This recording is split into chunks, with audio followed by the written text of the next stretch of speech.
This was the scene of a shootout yesterday. One person was shot dead here.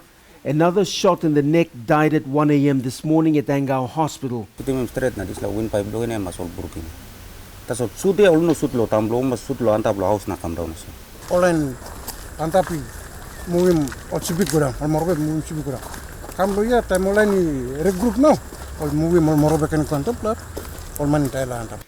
In the Sepik section at the family home of one of the young men who died, his relatives haven't had time to mourn his death.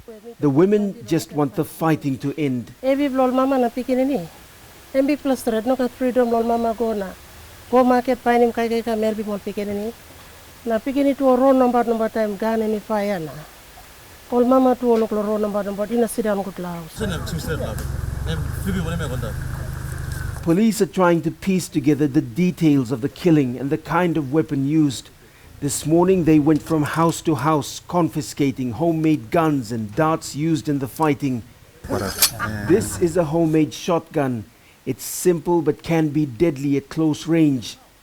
Police are also concerned about the increasing use of 6-round weapons made from modified staple guns. Police have since issued a strong warning to leaders on both sides. The head of operations met with them yesterday and issued a warning that anyone found to be in possession of weapons and found to be resisting arrest will be shot. He's also called on the provincial and national governments to find and address the root causes of the problem. The lack of respect for the law has become more evident in the last 2 weeks. Attacks resume as soon as police leave the area.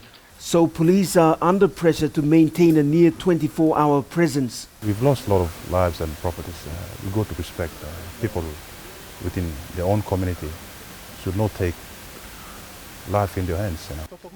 The head of police operations in Leh, Senior Inspector Philip Walia, is continuing to meet with leaders on both sides.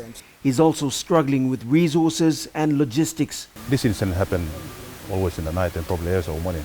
Now, to have my men patrolling at night is also risking road because we have both sides of people throwing stones, even shooting at police. What has become evident is that nobody is gaining from the fighting.